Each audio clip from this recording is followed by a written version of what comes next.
Hey everyone, Micah here with Electrek, and today I'm coming to you from the foothills over Southern California where I am testing out the CSC RX1E, the latest in a new wave of affordable yet highway-capable electric motorcycles. Let's check this one out. I know what you're thinking, that's an adventure bike, but no, it just looks like an adventure bike. It's really more of a commuter motorcycle in an ADV bike's clothing. What I mean by that is, yeah, it's a tall bike with storage and bash bars and everything, but its specs put it more in a friendly commuter bike terrain. For example, it's powered by an 8 kilowatt continuous and 18 kilowatt peak rated electric motor that's actually liquid cooled, which is a pretty nice feature. There's a little radiator that flows coolant over both the motor and the controller, letting you squeeze more power out of it without overheating.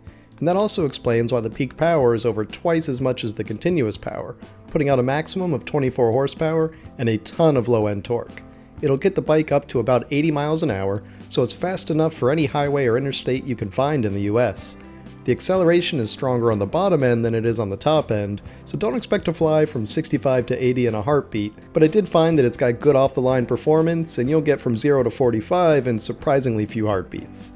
That's another example of its largely commuter spec use. It's not really a bike for doing all-day interstate riding, but it does have the power to get you up to those fast speeds, which are required for many people who commute from the suburbs to the city and need to take a highway somewhere along the way. When it comes to the battery, the bike is fed by a 6.16 kilowatt-hour lithium-ion battery that comes with an NEDC range rating of 112 miles. Though CSC will tell you that the mixed riding with faster speeds thrown in will get you closer to 80 miles in real life, which is what they've been getting since they've started testing the first few units to come in. You can get 112 miles on a charge, but it's going to be at closer to city speeds. Recharging is done on a typical 110 volt outlet like you'd have in any garage, and it takes around 6 hours from empty to full, or less if you didn't push your bike in with a dead battery, because whoever starts charging from 0%. Moving past the electrical components, now let's take a look at the bike itself. It's got a comfortable saddle with plenty of room for a second rider, and a pair of pillion pegs down south for their feet. Plus the rear cargo box makes a nice backrest if you want to bring along your wife or your girlfriend or your boyfriend or your friends with benefits that you're not labeling things yet. Hey, I don't judge. There are also some nice grippy disc brakes that use Bosch's ABS in both the front and the rear for extra safety. And the rear brake is controlled by the foot lever, which you old schoolers will probably enjoy. That powerful braking comes in handy when a truck cuts you off on a wide open highway instead of waiting 2 more seconds. Golly.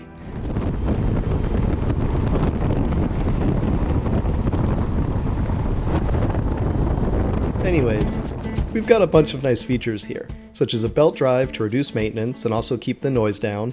We've got dual digital and analog displays, which I really like because I miss needle gauges, and you get a lot of cool accessories included standard, like the windshield, 3 locking cargo boxes, both a side stand and a center stand for parking on non-level ground, a reverse mode, which again is useful when you're parking or maneuvering, especially on an incline, a big old glove box and that fake gas tank, and even bash bars in case you do want to take it on some adventures, or in case your friend drops it when you let him try it out.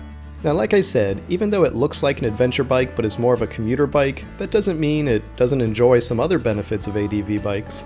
The upright and tall seating position that normally gives you a good view of the trail and obstacles ahead, now gives you a good view of cars and potholes ahead. The suspension is comfortable enough to hit those potholes without rocking your bones, and it's also a super comfortable seating position to ride in, at least in my opinion. It's not a cruiser or anything, but considering everyone else still seems to be making electric sport bikes, street fighters, and sporty roadsters, this is about the closest to an electric cruiser we're gonna get for probably several more years. Instead of being tucked up in a crouch, your legs are nice and relaxed, and your seating position is tall and comfortable, yet you're not buffeted by a ton of wind since you've got that windshield redirecting it around your body. And even though I've talked about what a convenient city commuter bike it is and how it's not really a canyon carver, I gotta say it's actually really fun for carving canyons too. If anything, the comfortable upright ride made me even more confident in turns than on heavier and more powerful sport bikes, though despite it being a much lighter bike, I almost didn't believe them when they told me the actual weight, which is 430 something odd pounds, plus 30 more pounds in the luggage cases and crash bars. You can pull that extra gear off if you want to save the weight and make it a bit easier to throw a leg over the bike, though the usefulness of those cases is pretty undeniable if you want to be able to use the bike for utility purposes too. Yeah, that'll convince your wife that you should buy one. Look honey, it can fit all the groceries.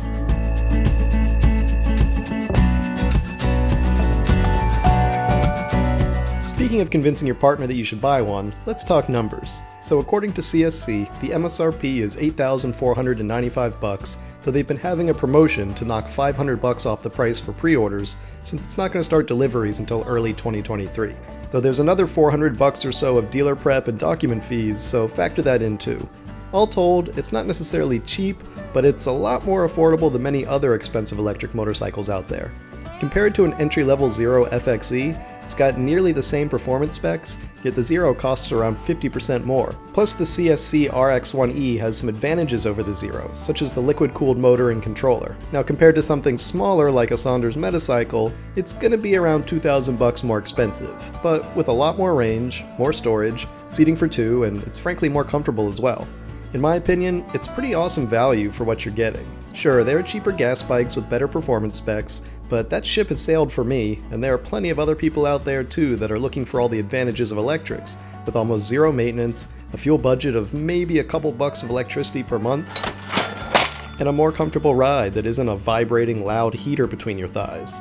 Compared to the rest of the electric motorcycle market, the CSC RX1E looks like a great new option in the middleweight category. It may get smoked by a Livewire Del Mar, but it'll get smoked at half the price, and it still has more than enough to get you anywhere in the city and have fun on the weekends. What more can you ask than that?